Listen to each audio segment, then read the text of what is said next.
días a todos. ¿Cómo están? ¿Bien? No los escuché. ¿Cómo están? Bueno, ahora sí, con voz fuerte, de mando. Bueno, mientras los chicos van pasando a su sala, yo voy abriendo el mensaje acá. Ahí está. Bueno, ya estamos llegando al final. ¿De qué carta? De Efesios. Muy bien. Venimos ya hace un tiempito hablando, analizando, estudiando, aprendiendo mucho sobre lo que el Espíritu Santo inspiró a Pablo para decirle a la iglesia que estaba en Éfeso. Y bueno, hemos pasado por varios temas, diferentes temas, pero todos ellos, la base prácticamente está en el Antiguo Testamento, ¿no? Lo que Pablo va a hacer en estos escritos es justamente unir la historia de Dios, la historia de la humanidad, traerla y conectarla con Jesucristo, ¿no? Y qué impacto tiene y qué implicancias tiene en esto que se está armando ahora, que nosotros llamamos la nueva humanidad, la nueva creación, esta iglesia, ¿no? Entonces, es interesante cómo Pablo constantemente trae imágenes, palabras, conceptos que son propios de las escrituras en las cuales él estaba ¿no? Nutriéndose, que no es ni más ni menos que lo que nosotros llamamos Antiguo Pacto, ¿no? Antiguo Testamento, las escrituras hebreas. ¿Y por qué digo esto? Porque estamos convencidos que toda la Biblia es una historia unificada que nos guía ¿a quién? A Jesús. A Jesús. Y Pablo acá en esta carta viene a decir esto, ¿no? Que Jesús es aquel que va a unir para siempre algo que nadie ni nada lo va a poder romper, ¿no? Entonces, y en Jesús se está armando esta nueva creación, esta nueva humanidad, a través de la vida, a través de la muerte, a través de la resurrección y ascensión de Jesucristo. Y al inicio de este estudio dijimos que Pablo quiere mostrarnos un apocalipsis. ¿Recuerdan esa parte? Fue al principio de todo, hablamos de palabra como apocalipsis, que significa revelación, ¿no? Poder ver algo que estaba oculto, o ese misterio, ¿no? No un misterio para que nunca nadie lo descubra, sino un misterio que en un tiempo determinado se iba a dar a conocer. ¿Y ese misterio cuál era? ¿Cuál es? Acá dice, de los dos pueblos hizo uno, reunir todas las cosas en Cristo. ¿Qué opinan los demás? ¿Están de acuerdo? ¿Quién hace emoción? ¿Quién apoya? La analogía de Jesús con la iglesia y el esposo y el esposo. Bueno, en definitiva es esto, ¿no? Había algo que estaba oculto que nadie lo pensaba, y era que los gentiles y los judíos iban a ser un solo pueblo, ¿no? Que a través del el medio predestinado para la salvación de la humanidad, Jesucristo, iba a traer, iba a ser este nuevo pueblo, ¿no? Iba a derribar todas aquellas cosas que separaban, ¿no? Iba a derrumbar y a bajar toda enemistad. Y ahora iba a haber un solo pueblo, una nueva creación multiétnica, que Pablo lo va a llamar acá en Efesios de muchas maneras, ¿no? El cuerpo de Cristo, la iglesia, la morada de Dios, ¿no? El templo, etc. Entonces, bueno, Pablo dice que hay algo que a través de Jesucristo se rompe, pero también que se une a través de la obra de Jesucristo. Y el apocalipsis que Pablo quiere revelar es que a través de la vida, la muerte y la resurrección del Mesías de Israel y del poder del Espíritu de Dios, se va a generar esta nueva creación aquí mismo, en esta tierra, en este mundo, en esta era. Entonces, Pablo va a hablar de que a través de Cristo ya no hay más separación. Y Pablo va a mostrarnos constantemente que Dios viene a unir, a restaurar lo que el pecado dividió, lo que hoy los poderes ocultos, perversos, están tratando de generar en los humanos, que lo hemos mencionado muchas veces, ¿no? Esas peleas, divisiones, competencia, etc. Va a haber un poder superior que va a combatir estas cuestiones, y es a través de la vida y la obra de Jesucristo, ¿no? Y Dios viene a combatirlos, a mostrarles la victoria de Cristo a través de la iglesia también. Entonces, lo que vamos a ver el día de hoy en el capítulo 6 no está desconectado de lo que venimos viendo en el capítulo 4, en el capítulo 5 y en el capítulo 6 también, ¿no? A veces tomamos la armadura, y hoy el tema es este, ¿no? La armadura de Dios, y vamos a tener una primera parte. El domingo que viene vamos a concluir con esto. Solamente va a ser algo más introductorio. Pero generalmente cuando hablamos de los pasajes de la armadura de Dios es como que lo desconectamos. A mí me pasa, capaz que estoy metiendo todo en la bolsa y ustedes nada que ver. Pero cuando hablamos de la armadura de Dios como que lo desconectamos de lo que viene hablando Pablo. ¿Y de qué viene hablando Pablo en el capítulo 4? Por ejemplo,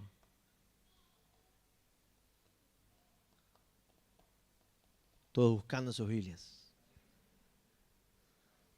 De la unidad. Y la unidad específicamente expresada ¿en dónde?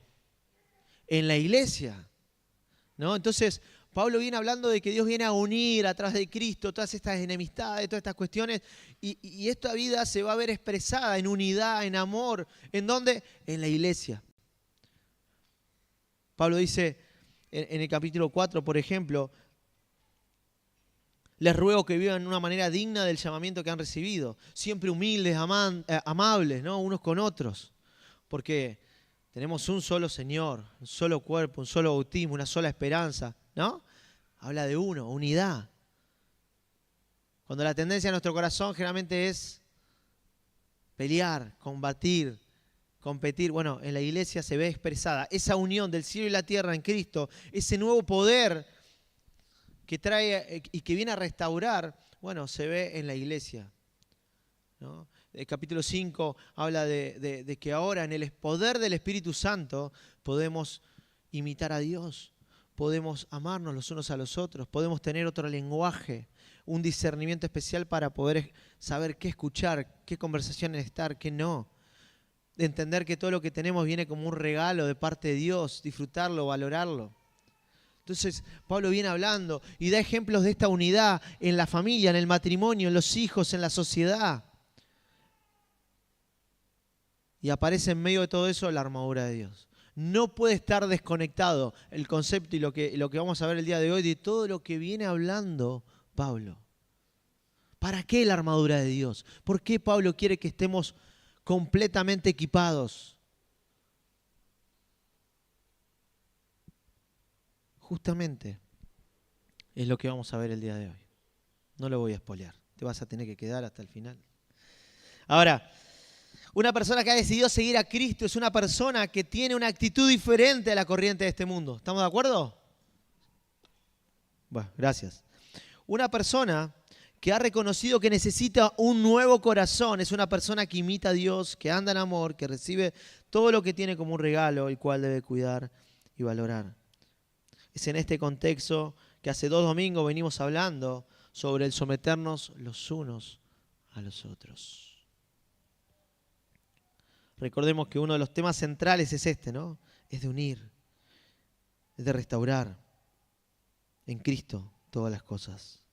De cómo hay otra actitud en el corazón de aquellos que han sido comprados por la sangre de Jesucristo ante el matrimonio, ante la relación con sus hijos, ante la sociedad.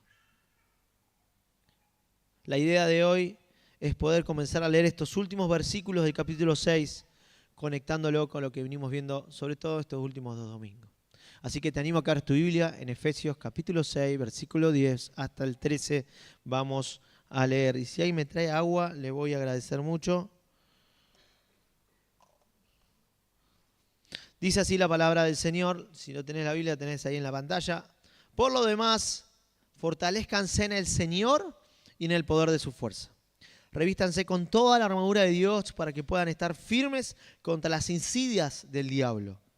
Porque nuestra lucha no es contra sangre y carne, sino contra principados, contra potestades, contra los poderes de este mundo de tinieblas, contra las fuerzas espirituales de maldad en las regiones celestes. Versículo 13. Por tanto, tomen algunas de las armaduras de Dios. No, tomen toda la armadura de Dios. ¿Para qué? Para que puedan resistir en el día malo y habiendo hecho todo, estar firmes.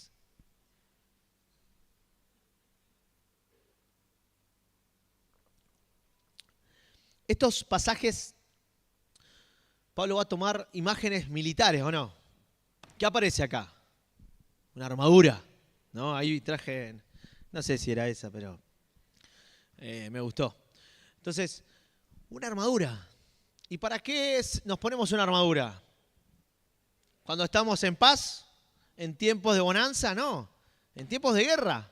¿No? Entonces, Pablo va a traer un lenguaje militar, un lenguaje de guerra, de batalla, y nos va a hablar a través de estas imágenes.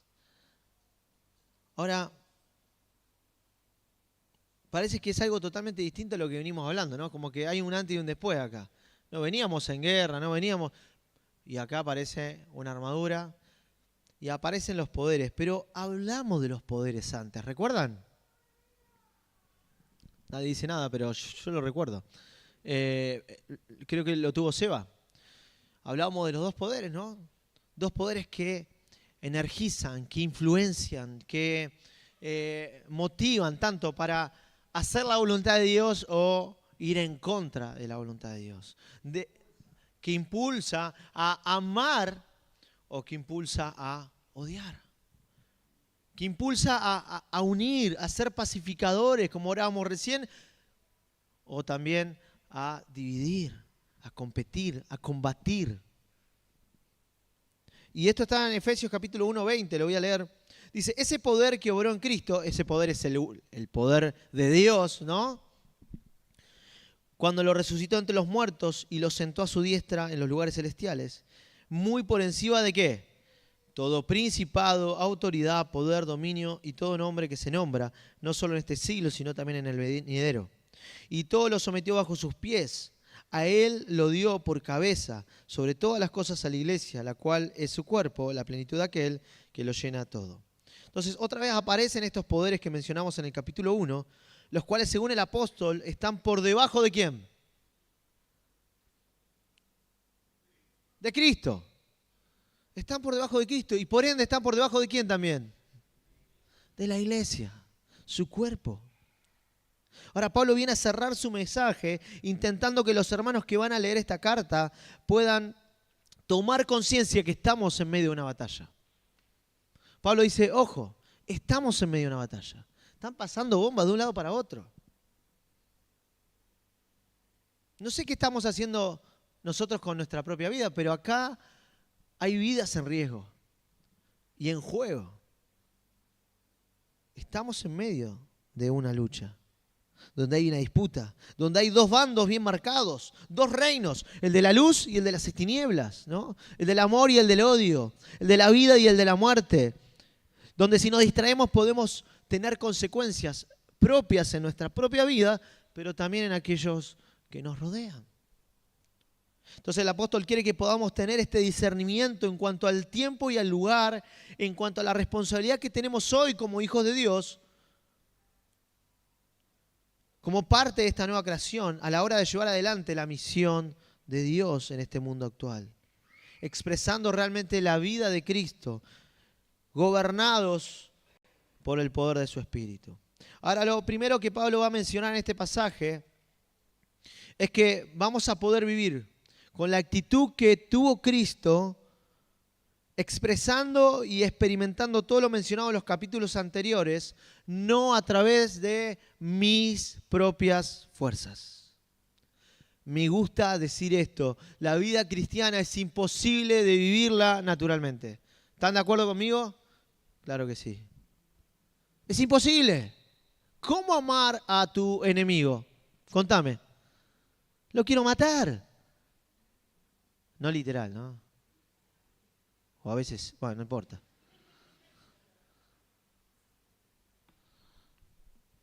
Es imposible. ¿Cómo perdonar a alguien que rompió mi corazón? ¿No? Es imposible, es imposible.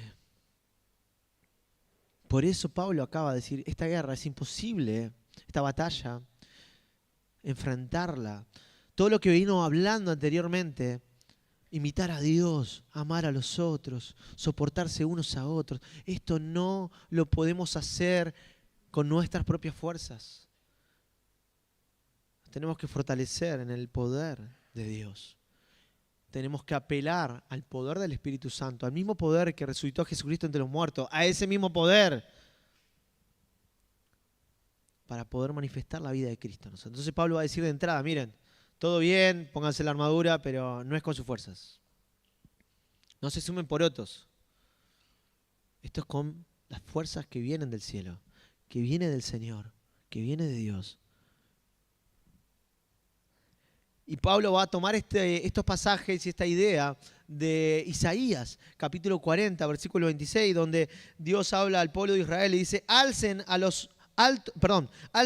alto sus ojos y vean quién ha creado estos astros. Hablamos de los astros y hablamos de los poderes que se le adjudicaba a estas cuestiones, ¿recuerdan? Y Dios dice, alcen sus ojos, vean estos astros, el que hace salir en orden a su ejército, a todos llama por su nombre, por la grandeza de su fuerza y la fortaleza de su poder, no falta ni uno. Es Dios el que se adjudica acá este poder. Y es Pablo el que está diciendo, mira, en ese poder, en el que salen los astros, en el que realmente está el poder, es en el que ustedes tienen que buscar sus fuerzas, sus poder, ¿no? Es por la gracia de Dios que vos y yo podemos estar firmes. No hay méritos humanos. Esta semana vino a comer unos amigos a casa y él me decía, recuerdo una frase que vos a veces decís, la digo todo el tiempo porque me gusta, porque me ayuda a ubicarme en mi lugar.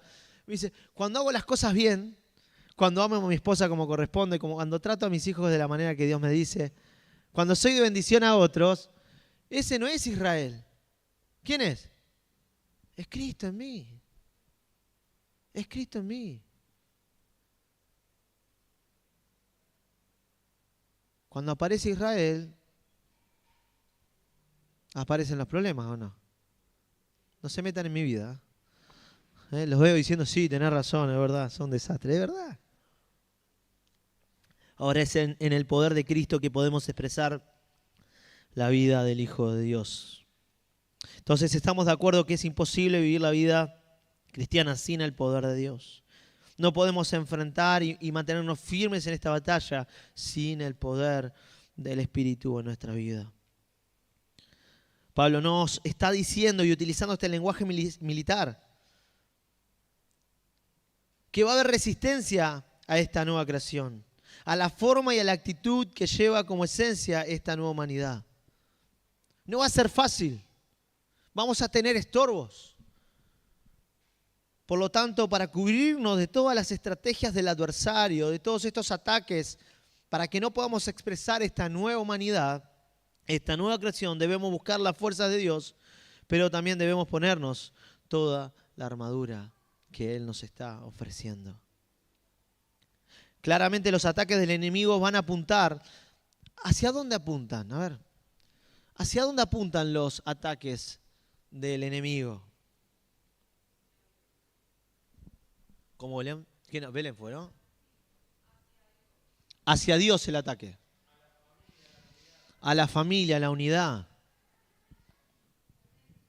A la mente. A la fe. Resumamos esto. A nuestra identidad. A lo que Dios está armando a través de Jesucristo, esta nueva humanidad que tiene otros valores, que tiene otros principios, que tiene otra forma de hacer las cosas, que tiene otra actitud. Me gusta hablar de la actitud, ¿no? Es diferente a la corriente de este mundo. Y los ataques van a ser en base a eso. Si nosotros estamos en Cristo, va a ser para que vos estés, ayer le decía a los adolescentes, ¿no? Paspando mosca. No sé si me entendieron porque es un lenguaje muy viejo. Y solamente tengo 38, o sea que no soy tan viejo, no. Pero están en otra. Entonces, lo que Pablo quiere hacer acá es, presten atención. Está en juego nuestra identidad. Está en juego lo que Dios está haciendo. Y Dios quiere que vos seas parte. Dios quiere que vos estés activo en esta batalla, ¿no? Que estés firme, parado en Cristo Jesús. Entonces, lo primero que va a hacer el enemigo es querer tratar de entorpecer, ¿no?, nuestra relación de pacto con Dios. Y producto de eso es que nosotros perdamos de vista el propósito que Él tiene con nosotros, con la iglesia en esta tierra, en este lugar.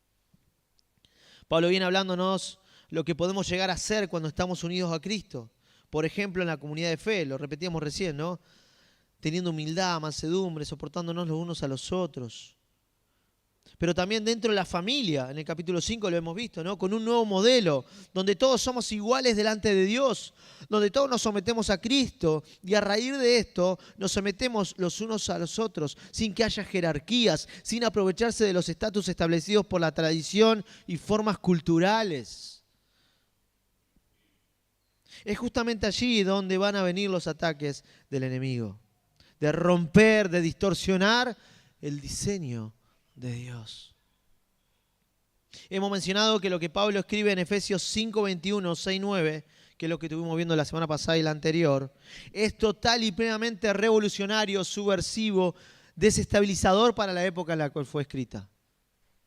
¿No? Lo escuchamos a Carlos diciendo esto. La forma en que lo hace, el contenido del escrito, las palabras que elige, todo dentro de estos versículos tiene una atención brutal para la época de aquel momento. Solo para recordar, las mujeres en aquella época no eran consideradas, o mejor dicho, eran consideradas, seguiría bajando, ¿no? Los niños, menos que menos. Y ni hablar de los esclavos, pobres, ¿no? No eran considerados seres humanos prácticamente.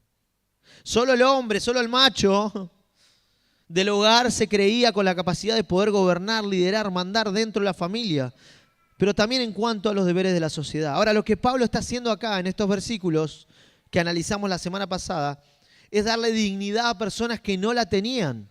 Es elevarlas al estatus en el que estaban para ponerlas en el mismo lugar frente a Dios. Tanto la mujer como los niños como los esclavos son imagen de Dios. Para Dios no hay diferencia, no hay favoritismo, no hay acepción de personas. Somos todos iguales, ¿sí o no? Claro que sí. No lo digo yo. Lo dice la palabra de Dios. Y quiero aclarar esto. Deseamos con todo el corazón que podamos tomar dimensión de estas palabras en el contexto en el que Pablo las dice. Yo sé que algunos de nosotros la idea de someternos los unos a los otros, inclusive en el contexto del matrimonio, ha generado un poco de ruido, incomodidad, indignación, no sé. Pero queremos decirle que cada cosa que decimos de este púlpito, cada cosa que hemos estudiado, cada cosa que hemos analizado, lo decimos con mucho temor a Dios. Con el deseo genuino de buscar la interpretación correcta de las Escrituras, que es lo que Dios realmente está queriéndonos decir. No hay caprichos, no hay nada de eso, al contrario. Hay humildad y hay un deseo ardiente en nuestro corazón de conocer a Dios profundamente, tal y como Él es, fuera de cualquier tradición, fuera de cualquier estructura que venimos trayendo, quizás equivocada. Pensaba en estos días, ¿cuál era el motivo en aquellos hombres como yo, por ejemplo, que, no lo pienso así, pero me sumo, ¿no? Que cueste lo que cueste, a veces queremos hacer sentir, en este caso a nuestras esposas, que nosotros somos los que mandamos, nosotros somos los que tenemos la última palabra, que nosotros somos los que tenemos la capacidad única e intransferible de tomar las decisiones finales. ¿Cuál era la motivación? ¿Cuál es la motivación? Tal vez sea una exageración como lo estoy planteando, pero quizá nos identifiquemos con parte de esto. Muchos han tomado como argumento estos pasajes revolucionarios de la época de Pablo para defender estas ideas, malinterpretando muchos de ellos lo que el apóstol está diciendo. Porque si algo Pablo no quiere hacer en estos versículos es bajar a alguien, no. Al contrario, lo que Pablo quiere hacer es nivelar, igualar la dignidad de cada una de las personas y personajes que Pablo menciona. Porque la sociedad estaba ejerciendo esa fuerza, obviamente influenciada por los poderes oscuros, que lo único que quieren hacer es que nos aprovechemos del otro, que validemos las tradiciones malvadas, que lo único que hacen es poner distancia entre nosotros, es aprovecharnos el uno al otro, ser abusivos y así arruinar nuestros vínculos. Pregunto, ¿de dónde surgen esas distorsiones? ¿Qué objetivos tienen? ¿Quiénes son verdaderamente sus autores. ¿Quiénes? ¿De dónde surge todo esto? Porque hay alguien que está, ¿no? ¿De dónde surgen estas cosas? Efesios 6:12 dice, porque nuestra lucha no es contra sangre y carne, sino contra principados, contra potestades, contra los poderes de este mundo de tinieblas, contra las fuerzas espirituales de maldad en las regiones celestiales. Nuestra lucha no es contra sangre y carne, no es contra ninguna persona de este planeta, no es ni contra mi marido, ni contra mi esposa, ni contra mis hijos, ni siquiera contra tu suegra. Sí. No es contra lucha, no es contra la sangre y carne. Pablo es claro en esto. Pero tampoco con aquellos que nos tratan mal o intentan hacernos daño constantemente, sino contra aquellos que energizan a estas personas para manifestar todo lo contrario de la vida de Dios. Nuestra lucha es contra estos poderes oscuros, malvados, que están influenciando a las personas que no están bajo la fuerza del Espíritu de Dios para poder frenar el avance y la manifestación de esta nueva humanidad y para que la luz de Cristo no resplandezca en aquellos que están viviendo en oscuridad. Ahora, otra pregunta, ¿de dónde surge el poder de estos principados, fuerzas espirituales? ¿De dónde surgen?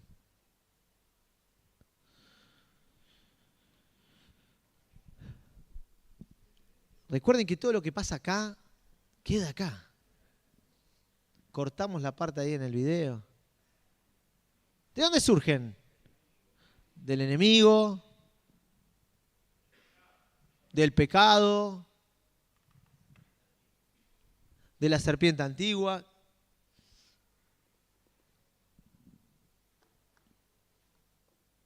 ¿Estamos de acuerdo en dónde? ¿De dónde? ¿Es de la serpiente antigua? ¿Es del pecado?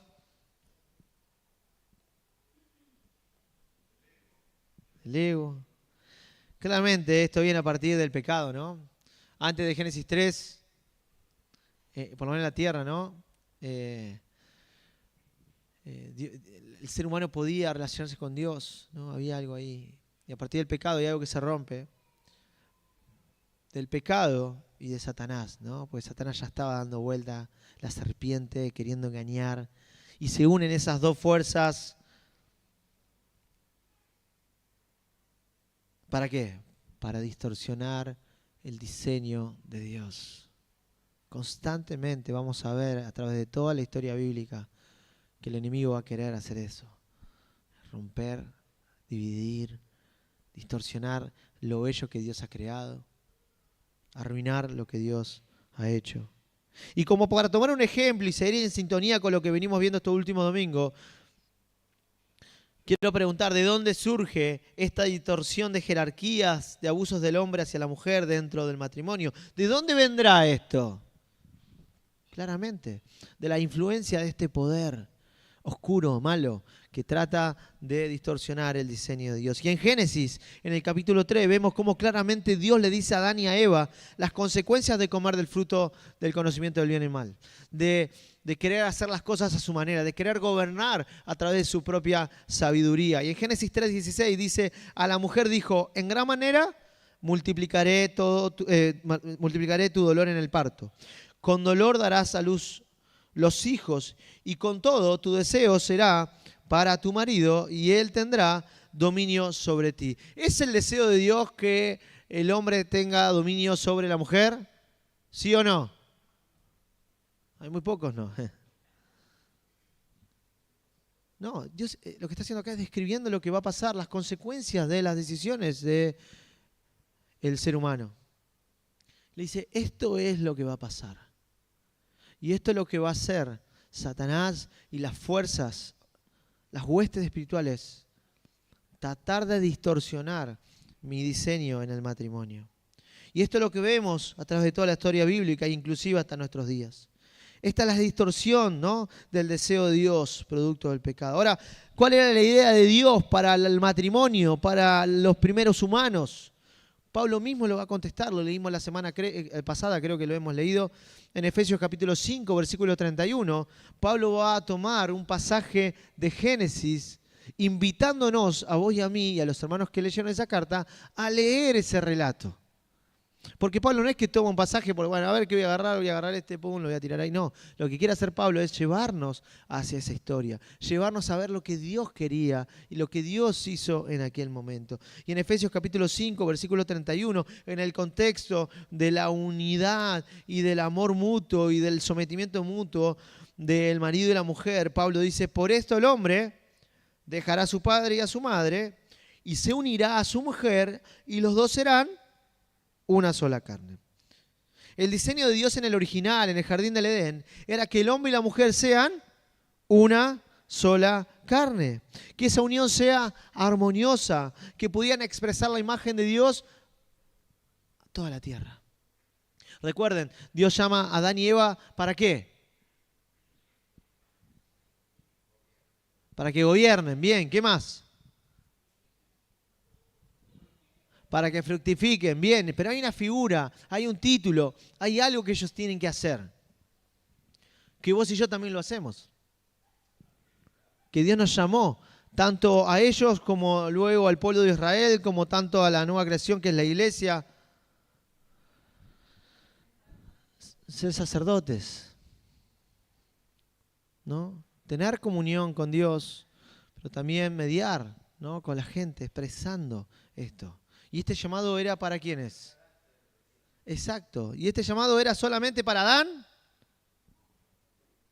No los veo tan convencidos hoy. Pero este llamado era para ambos. ¿A quién ponen en el jardín del Edén? ¿A Adán solo, Martín? Después con Eva. Ahora, cuando estudiamos el libro de Génesis hace, no sé si fue el año pasado, nos tomamos un buen tiempo para analizar el tema de la formación de la mujer, que justamente es el relato que está anterior a lo que Pablo va a mencionar acá. Y yo les animo a que lo podamos leer, porque la idea de esta mañana es poder ver esto, ¿no? Cómo los poderes intentan distorsionar el diseño de Dios, y lo vamos a ver en el ejemplo del matrimonio. Génesis 2, 18 al 23, dice así, si no está en la pantalla. Entonces el Señor Dios dijo, no es bueno que el hombre esté solo. Le haré una ayuda adecuada, una ayuda idónea, dicen otros pasajes. Y el Señor Dios formó de la tierra todo animal del campo y toda ave del cielo, y los trajo al hombre para ver cómo lo llamaría. Como el hombre llamó a cada ser viviente, ese fue su nombre. El hombre puso nombre a todo ganado y a las aves del cielo y a todo animal del campo, pero para Adán no se encontró una ayuda que fuera adecuada para él. Versículo 21. Entonces el Señor Dios hizo caer un sueño profundo sobre el hombre y éste se durmió.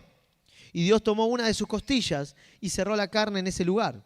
De la costilla que el Señor Dios había tomado del hombre, ¿dije bien? De la costilla que el Señor Dios había tomado del hombre, formó una mujer y la trajo al hombre.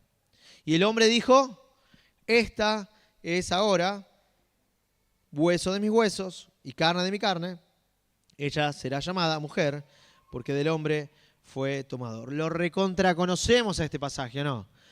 Conocemos mucho esta historia y la hemos estudiado. Ahora, algunos podrían preguntarse, ¿qué tiene que ver todo esto con la lucha que tenemos contra los principados, contra las potestades, Estamos en Génesis, cualquiera. Israel, despertá. No, tiene mucho que ver. Lo que quiero hacer es tomar un ejemplo, solo un ejemplo de cómo todos estos entes están operando para distorsionar el diseño de Dios y de esta manera frenar el avance de este nuevo reino. Dios dice que no se halla una ayuda adecuada para que el hombre pueda cumplir su propósito. ¡Wow! Es interesante la frase, no es bueno que el hombre esté solo. Es fabulosa. Habla de lo malo de la soledad en ese contexto, pero no se queda con eso, sino que dice que Dios, eso me gusta, porque arranca el escritor y dice, bueno, Adán estaba solo, y Y Dios dijo, no es bueno que el hombre esté solo. Entonces, ¿qué hace Dios? Vamos a crear algo que lo acompañe. ¿Y qué crea? ¿Los animales o no? Esto es lo que hace el escritor. No digo que Dios lo haya pensado de esa manera. Empieza a crear los animales, la vaca, el toro, no sé, lo que sea. Todos los animales. ¿Y qué dice después el relato? Mira a todos los animales. Miro para atrás para que ustedes no se sientan identificados como animales. ¿Y qué dice? No se encuentra nadie. Pero, che, ¿qué pasó, Dios? No. No.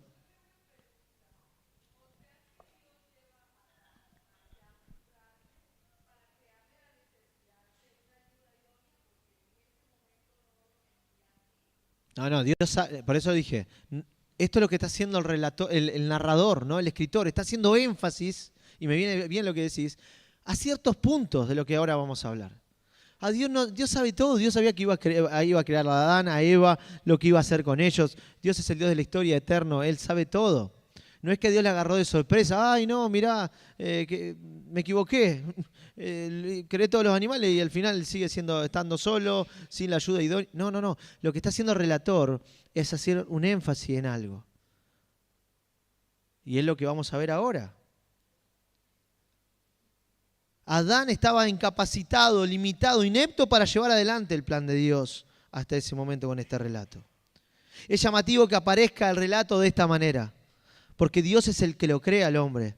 Dios ya sabe que Él necesita a alguien más para poder cumplir con su plan. Pero no es que Dios se da cuenta tarde, sino que el narrador, el escritor, está siendo intencional a la hora de mostrar esta incapacidad de parte de Adán. Lo que el escritor quiere resaltar es que necesita ser socorrido de esta situación. Es más, la palabra para ayuda es Eser. Y esto lo hemos estudiado. No es nuevo para nosotros, o no debería ser nuevo para nosotros, excepto que te hayas unido con nosotros hace muy poquito. Por eso lo traigo a memoria. La palabra Eser, generalmente en las Escrituras, siempre va a aparecer como socorro, como una ayuda de parte de Dios a alguien que está en peligro o en necesidad. ¡Wow!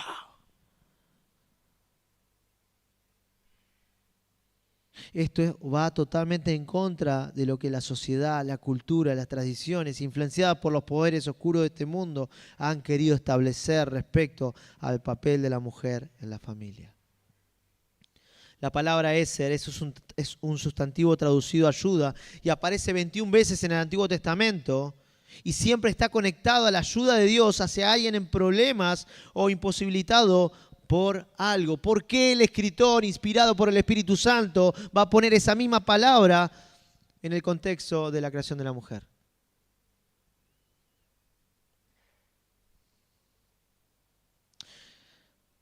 Pero también hay un verbo que es azar, que también tiene que ver con esta ayuda, con ayudar. Ahora, ¿dónde se usa esta palabra? Eser, bueno, Génesis 15, si ustedes tienen un poco de memoria, Abraham tiene a alguien dentro de su familia, dentro de su, digo familia, no era directa, pero era alguien que estaba muy cerca de él, que se llamaba Eliezer, ¿recuerdan? Samuel, en la liberación contra el pueblo de los filisteos, le pone una piedra de Ebenezer, ¿no? Porque dice que nos ha ayudado, ¿no? Hay una ayuda ahí de parte de Dios. Eso lo vemos en Éxodo 18:3, Deuteronomio 33:3. Por ejemplo, tomo este pasaje para ver la palabra, ¿no? Y esto dijo acerca de Judá, Deuteronomio 33:7. Oye, Señor, el clamor de Judá. Hazlo volver a su pueblo. Judá defiende su causa con sus propias fuerzas. Ayúdalo contra sus enemigos. Eser contra sus enemigos. Ahora, la idea es que la creación de este ayudante formará la mitad de una polaridad que será parte del hombre. Es como el polo sur es para el polo norte, ¿se entiende? Son dos mitades. Y ahora vamos a ver sobre esto. Así que es un libertador, uno que puede librar de la actual crisis de lo que Dios dijo respecto a su soledad. Es uno que refleja y complementa. Es como un espejo. La idea en sí es que es la ayuda que Dios trae al hombre y que es su complemento. Ahora, cuando Dios provee Ezer en situaciones militares, y esto lo podemos ver en el libro de Jueces, cuando el pueblo de Israel está oprimido por otros pueblos de alrededor, ¿qué hacía Dios? ¿Recuerdan? Levantaba un juez, un libertador. Levantaba a alguien que iba a personificar la ayuda de Dios. Y eso es lo que está pasando en el Edén. Eso es lo que está pasando con Eva. Ahora, si combinamos estas dos palabras, Ezer y Azar, podemos producir la siguiente paráfrasis. Y es una paráfrasis, ¿ok? De Génesis 2:18. No es bueno que el ser humano esté solo. Haré uno que pueda librarlo de su incapacidad para cumplir la divina comisión solo. Haré uno que lo refleje. Esta nueva creación que el hombre necesita se llama Ezer, ayudante, que es masculino en género, aunque aquí es un término para mujer. Ahora, cualquier sugerencia que pueda, porque uno dice, es mi ayudante. Generalmente, ¿qué hacemos? ¿Dónde está? Abajo. Pero no es la idea que está planteando acá el escritor bíblico. Cualquier sugerencia de que esta particular palabra denota a alguien que tiene solo un estatus asociado o subordinado a un superior es refutado, porque siempre que aparece esta palabra es de parte de Dios ayudando al pueblo de Israel. ¿Me siguen? Ojo con lo que vas a decir. No.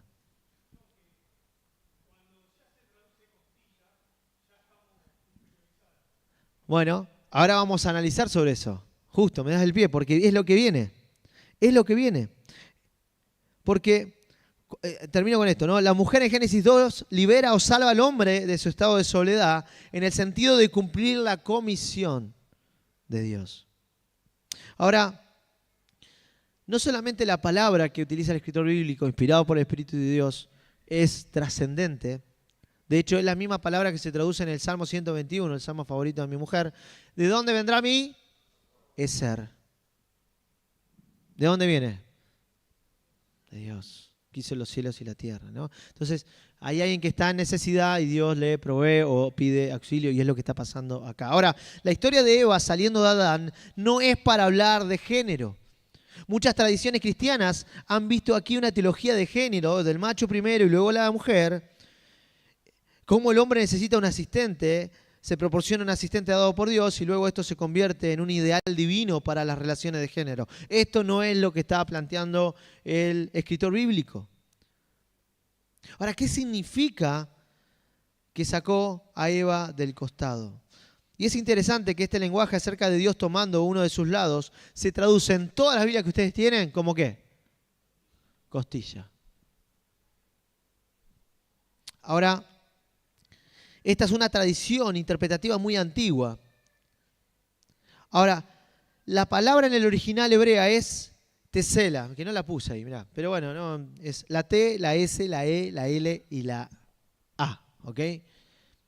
Se traduce como costilla en esta historia, pero en la mayoría de los versículos bíblicos, en casi todos, no aparece como costilla, sino que aparece como otro lado, como al lado. ¿Me siguen? Éxodo 25:12. Fundirás para ella 4 anillos de oro que pondrás en sus 4 esquinas. 2 anillos tesela a un lado de ella y 2 anillos al otro lado tesela. Segunda de Samuel, lo mismo. Y así hay infinidades de versículos bíblicos en los cuales nunca aparece costilla, sino que la palabra tesela tiene el significado de lado, lateral, costado. En algún momento de la tradición más antigua, la palabra costilla, junto con la interpretación de la costilla, se hizo muy popular, pero no tienen fundamento en el significado de la palabra. Así que la frase más adecuada para leer estos pasajes sería que tomó uno de sus lados. Y esto lo hemos visto, es como que lo partiríamos al medio a Adán. Esta es la idea. Y de la mitad de Adán es sacada Eva. Esto lo hemos visto. Y hay más detalles en YouTube seguramente, así que lo pueden buscar ahí. Yo no voy a andar mucho más profundizando en esto, porque ya se nos va la hora, pero la idea es que hay uno que es Adán, y luego Dios toma uno de sus lados para que sean dos. Pero esos dos, el deseo de Dios es que sean uno, una sola carne. Son uno y diferentes. Me parece que ese es el sentido de lo que la Escritura está diciendo. Cada 2 veces que aparece esta palabra hebrea, tesela, en la Biblia hebrea, claramente se refiere al lado de una cosa. No solo una parte de al lado, sino la mitad. ¿Se entiende? Y esto es importante porque tomar uno de los dos lados del hombre, es decir, el hombre dividido en dos, enfatiza la igualdad y la igualdad entre el hombre y la mujer. Y también da sentido a que vuelvan a estar juntos como una sola carne. ¿Se entiende?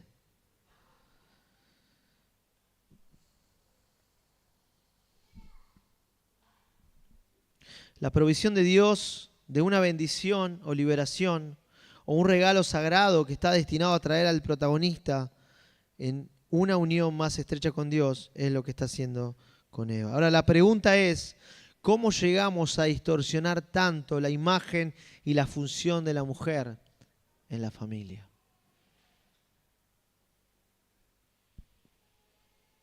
¿Cómo llegamos a reducir la importancia de la mujer en el matrimonio? A lavar, planchar, atender al marido, hacer la cama, hacer la comida, obedecer todo lo que el hombre dice sin reproche alguno. ¿Cómo llegamos hacia eso? ¿Cómo llegamos a decirles a las mujeres que están solamente para acompañar el propósito que Dios tiene con el marido? Vos, marido, tenés un propósito, una misión de Dios y vos acompañás a Él. Eso no es lo que la Biblia dice, eso no es lo que la Biblia enseña. ¿Que somos diferentes? Claro que sí. Pero la diferencia no es desigualdad. Claro que no. Exactamente. Es complemento. Ahora, ¿cómo dejamos entrar en la comunidad de fe estas mismas tendencias y tradiciones? Entiendo que al menos hay, y con esto termino, 2 cuestiones acá, que es lo que Pablo menciona, ¿no? Dijimos que toda la Biblia nos dice que hay 2 enemigos en nuestra vida, ¿no? En la vida del ser humano hay 2. ¿Cuáles son? Enemigo interno, nuestro corazón engañoso, enfermo, incurable, etcétera, etcétera, etcétera. Y después, los poderes que están tratando de bardear y distorsionar el diseño de Dios. La influencia de los principados, potestades, queriendo distorsionar el diseño original de Dios. Utilizando a su favor el poder del pecado del ser humano desde Génesis 3 hasta nuestros días. Por eso, el cuidar nuestro corazón, el cuidar nuestras vidas, tiene que ver con tomar toda la armadura de Dios. ¿Para qué? Para que los dardos del enemigo no tengan eficacia en nuestras vidas. Quiero darte una muy buena noticia. La victoria es de Cristo. Él ya venció. Él ya venció. Entonces, ¿para qué estamos ahí resistiendo? Israel, no entiendo nada. Bueno, porque es Él aquí, pero Él todavía no. tenemos la victoria. Cristo ya venció. Lo que dice Pablo acá, tenemos que pararnos firmes en la victoria de Jesucristo hasta que Él venga con cielo nuevo, tierra nueva. Pero mientras tanto estamos firmes para expresar la vida de Cristo a través de nuestra familia, con nuestros hijos, con la gente que nos rodea, expresando esta nueva humanidad que tiene otra actitud, que tiene otra forma de ver que como ve el mundo, que se para de otra manera, que tiene una actitud de humildad, de amor, de mansedumbre, de someterse unos a otros, que trata de buscar siempre el beneficio del otro. Entonces, cuando hablamos de armadura, cuando hablamos de resistir, cuando hablamos de una guerra, no es que hay que agarrar una AK-47 y empezar a asesinar a todos, no. Porque el poder que hay en nosotros es un poder y una actitud totalmente diferente a la de este mundo. La victoria viene desde el ejemplo de Jesucristo. ¿Cuál es ese? ¿Es de pararme y hacerme respetar? ¿Es de pararme y decir, no, las cosas se hacen como yo quiero? No. Es lo que dice Pablo en Filipenses capítulo 2 y con esto terminamos. El arma fundamental es esta. No hagan nada por egoísmo o por vanagloria, sino que con actitud humilde cada uno de ustedes considera al otro como más importante que a sí mismo. No buscando cada uno sus propios intereses. ¿Esto es para el matrimonio también? ¿Ver al otro superior como uno mismo? Es lo que dice la Biblia. Esto se ve en las relaciones en todos. No hagan nada por egoísmo o por vanagloria, sino que con actitud humilde cada uno de ustedes considere al otro como más importante que a sí mismo. No buscando cada uno sus propios intereses, sino más bien los intereses de los demás. Haya pues en ustedes esta actitud que hubo también en Cristo Jesús. ¿Cuál fue? El cual, aunque existía en forma de Dios, no consideró el ser igual a Dios como como algo a que aferrarse, sino que se despojó a sí mismo, tomando forma de siervo, haciéndose semejante a los hombres, y hallándose en forma de hombre, se humilló él mismo, haciéndose obediente hasta la muerte y muerte de cruz. Por lo cual Dios también lo exaltó hasta lo sumo y le confirió el nombre que es sobre todo nombre, para que en el nombre de Jesús se doble toda rodilla de los que están en los cielos y en la tierra y debajo de la tierra, y toda lengua confiese que Jesucristo es Señor, para gloria de Dios Padre. El camino de la victoria de esta nueva creación es el mismo ejemplo de Jesucristo. Es una actitud de entrega, de humildad, de reconocimiento, de reconocer a Dios como nuestra fuerza, como nuestro poder. ¿Querés experimentar el poder de Dios para poder amar como Él lo hizo? ¿Querés vivir dentro de una familia, un matrimonio sano que exprese a Cristo? Bueno, el camino es ese, de entrega, de rendición, de lo que Pablo viene hablándonos, ¿no? De fortalecernos en Dios y en el poder de su fuerza. No hay otra opción. Y déjame decirte, hermano, si estás en Cristo, no te distraigas. Estate firme, atento, porque el enemigo quiere que nosotros nos distraigamos, que nosotros distorsionemos y nos sumemos a las tradiciones oscuras que venimos, ¿no? Arrastrando. Rompamos con eso, seamos bíblicos en nuestras relaciones y Dios va a producir bendición. Dios va a restaurar lo que está roto, Dios va a levantar lo que está caído, Dios lo va a hacer porque Él tiene el poder. Creamos en Él, creamos en el Señor y estemos firmes en la victoria de nuestro Señor Jesucristo. Amén. Vamos a ponernos de pie, vamos a orar.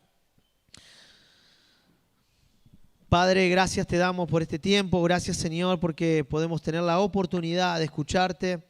Señor, queremos realmente tomar lo que hemos escuchado, lo que hemos interpretado de tu Escritura con mucho temor, con mucha humildad, con el deseo real de que vos puedas realmente revelarnos y mostrarnos el verdadero diseño, Señor. El verdadero diseño para todos los ámbitos en los que nos movemos, Señor. En la familia, Señor.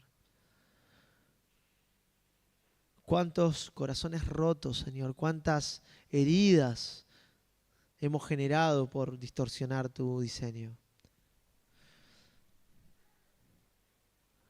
Señor, ayúdanos. Ayúdanos a tener esta actitud, una actitud correcta ante tu palabra. Señor, ayúdanos a abrirnos a lo que vos nos querés enseñar.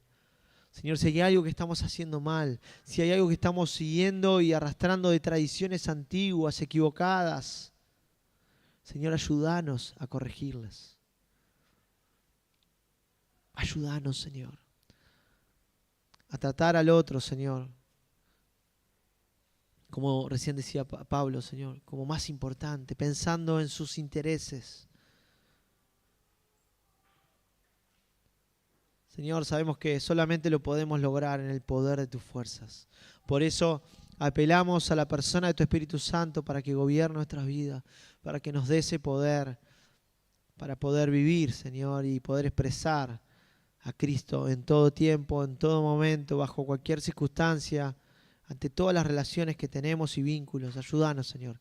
Queremos expresar tu vida, tu luz al mundo, Señor, a través de nuestro amor mutuo, a través de cómo nos tratamos, a través de cómo miramos al otro. Señor, que seas vos en nosotros, para bendición de todas las naciones. En el nombre de Jesús. Amén y amén.